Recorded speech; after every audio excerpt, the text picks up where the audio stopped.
ಎಲ್ಲರಿಗೂ ನಮಸ್ಕಾರ ಸ್ನೇಹಿತರೆ. ನೀವು ಸ್ವಂತ ವ್ಯಾಪಾರವನ್ನು ಉದ್ಯಮವನ್ನ ಆರಂಭ ಮಾಡಲು ಅಥವಾ ಆ ವ್ಯಾಪಾರವನ್ನು ಉತ್ತೇಜನ ಮಾಡಲು ಸರ್ಕಾರವು ಸಹಾಯಧನ ನೀಡಲಿದೆ. ಹೌದು, ರಾಜ್ಯ ಸರ್ಕಾರವು ಶ್ರಮಶಕ್ತಿ ಯೋಜನೆಯನ್ನ ಜಾರಿಗೆ ತಂದಿದ್ದು ನೀವು ಕೂಡ ಸಹಾಯ ಪಡೆಯಬಹುದು. ಈ ಯೋಜನೆ ಮೂಲಕ ನಿಮಗೆ ಸಬ್ಸಿಡಿ ಹಣ ಕೂಡ ದೊರೆಯಲಿದೆ. ಯಾರಿಗೆ ಈ ಯೋಜನೆ? ಈ ಶ್ರಮಶಕ್ತಿ ಯೋಜನೆಯನ್ನ ಕರ್ನಾಟಕದಲ್ಲಿರುವಂತಹ ಎಲ್ಲ ಅಲ್ಪಸಂಖ್ಯಾತರಿಗೆ ಸಹಾಯ ಮಾಡುವ ಯೋಜನೆಯಾಗಿತ್ತು. ರಾಜ್ಯ ಸರ್ಕಾರವು ಈ ಯೋಜನೆಯನ್ನ ಜಾರಿಗೆ ತಂದಿದೆ. ಈ ಯೋಜನೆ ಅಡಿಯಲ್ಲಿ ಸುಲಭವಾಗಿ ಸಾಲ ಸಿಗಲಿದ್ದು ಅರ್ಧದಷ್ಟು ಹಣವನ್ನ ಸರ್ಕಾರ ಮರುಪಾವತಿ ಮಾಡಲಿದೆ. ಉಳಿದಂತಹ ಅರ್ಧದಷ್ಟು ಹಣವನ್ನು ಮಾತ್ರ ಮರುಪಾವತಿ ಮಾಡಬೇಕಾಗುತ್ತದೆ. ಅಲ್ಪಸಂಖ್ಯಾತ ಸಮುದಾಯಕ್ಕೆ ಸೇರಿದ ಮುಸ್ಲಿಂ, ಕ್ರಿಶ್ಚಿಯನ್, ಜೈನರು, ಬೌದ್ಧರು, ಸಿಖ್ಖರು ಮತ್ತು ಪಾರ್ಸಿ ಜನಾಂಗದವರಿಗೆ ಅವಕಾಶ ಕಲ್ಪಿಸಲಾಗಿದೆ. ಸಾಲ ಸೌಲಭ್ಯ. ಈ ಯೋಜನೆ ಅಡಿಯಲ್ಲಿ ಸಾಲ ಸೌಲಭ್ಯ ಪಡೆಯಲು ಅರ್ಹ ಅಭ್ಯರ್ಥಿಗಳಿಂದ ಆನ್ಲೈನ್ ಮೂಲಕ ಅರ್ಜಿ ಆಹ್ವಾನಿಸಲಾಗಿತ್ತು. ನೀವು 50,000 ಹಣವನ್ನ ಪಡೆಯಲು ಅರ್ಜಿ ಸಲ್ಲಿಸಿದ್ರೆ ನಿಮಗೆ 25ರಷ್ಟು ಸಬ್ಸಿಡಿ ಹಣ ಕೂಡ ದೊರೆಯುತ್ತದೆ. ಇನ್ನು ಬಾಕಿ ಉಳಿದಂತ 25,000 ಹಣವನ್ನ ಮಾತ್ರ ಪಾವತಿ ಮಾಡಬೇಕು. ಬೇಕಾಗುವ ದಾಖಲೆಗಳೇನು? ನಿಮ್ಮ ಆಧಾರ್ ಕಾರ್ಡ್, ವಯಸ್ಸಿನ ಪ್ರಮಾಣ ಪತ್ರ, ಕಾಯಂ ವಿಳಾಸದ ಪ್ರಮಾಣ ಪತ್ರ, ಬ್ಯಾಂಕ್ ಖಾತೆ ವಿವರ, ಜಾತಿ ಪ್ರಮಾಣ ಪತ್ರ ಇತ್ಯಾದಿ. ಅರ್ಹತೆ ಏನು? ಕರ್ನಾಟಕ ರಾಜ್ಯದ ಕಾಯಂ ನಿವಾಸಿಯಾಗಿದ್ರೆ ಅರ್ಜಿ ಹಾಕಬಹುದು. ಇನ್ನು ಅರ್ಜಿ ಸಲ್ಲಿಕೆ ಮಾಡುವವರು ಅಲ್ಪಸಂಖ್ಯಾತ ಸಮುದಾಯದವರಾಗಿರಬೇಕು.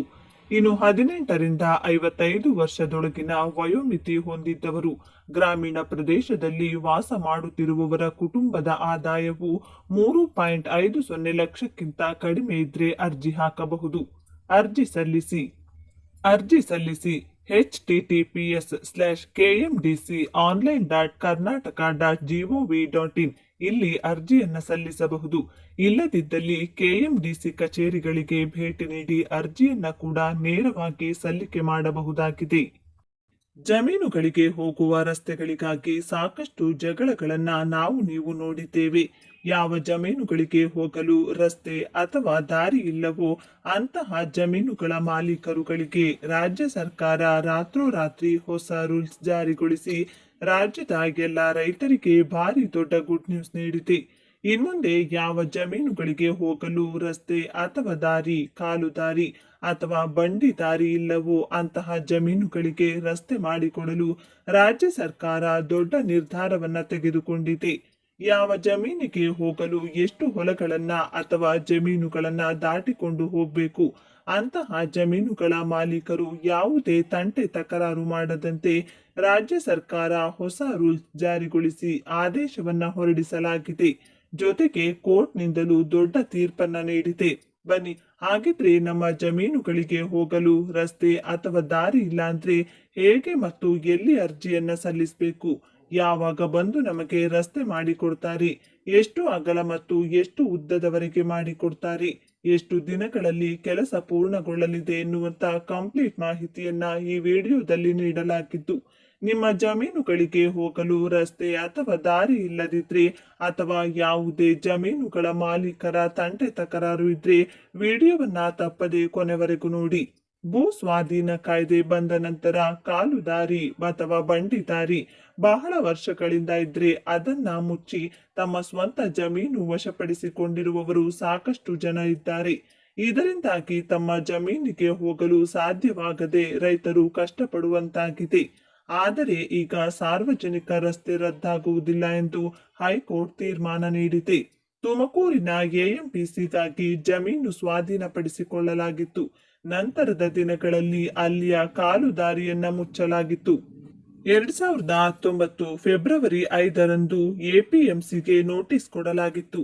ಇದೇ ಆಸ್ತಿ ಎಎಂಪಿಸಿ ಪಾಲಾಗಿದ್ದು ಯಾವುದೇ ಕಾಲು ದಾರಿ ಅಥವಾ ಬಂಡಿ ದಾರಿಗೆ ಅವಕಾಶ ಇಲ್ಲ ಎಂದು ಎಎಂಪಿಸಿ ತಿಳಿಸಿತ್ತು.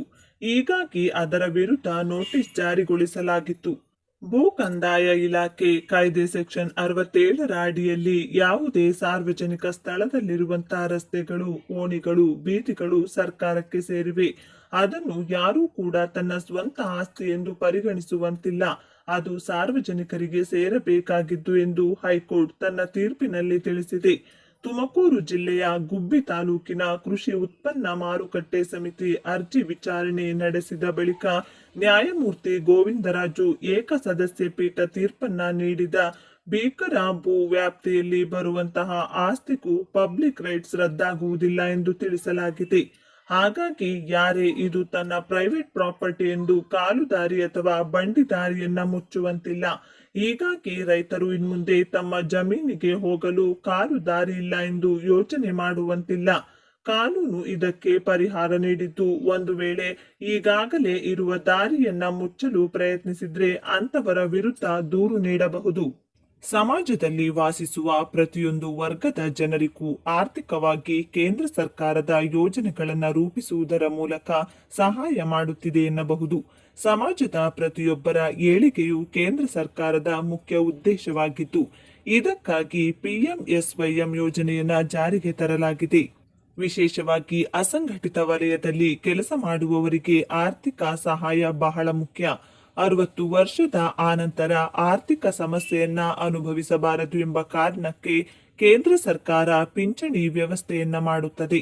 ಪ್ರತಿದಿನ ಕೇವಲ ₹2 ಉಳಿತಾಯ ಮಾಡಿದ್ರೆ 60 ವರ್ಷದ ನಂತರ 36,000 ವರ್ಷಕ್ಕೆ ಪಡೆದುಕೊಳ್ಳಲು ಸಾಧ್ಯವಿಲ್ಲ. ಅಸಂಘಟಿತ ವಲಯದ ಕಾರ್ಮಿಕರು ಯಾರು?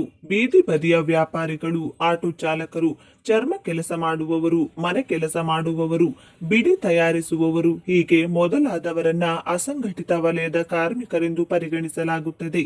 ಕೇಂದ್ರ ಸರ್ಕಾರದ ಪಿಎಂಎಸ್ವೈಎಂ ಯೋಜನೆಯ ಪ್ರಯೋಜನ: ಯೋಜನೆಯಲ್ಲಿ ಅತಿ ಕಡಿಮೆಯಾಗಿ ಹೂಡಿಕೆ ಮಾಡಿದ್ರೆ ವಾರ್ಷಿಕವಾಗಿ ₹36,000 60 ವರ್ಷಗಳ ನಂತರ ಪಡೆದುಕೊಳ್ಳಲು ಸಾಧ್ಯವಿದೆ.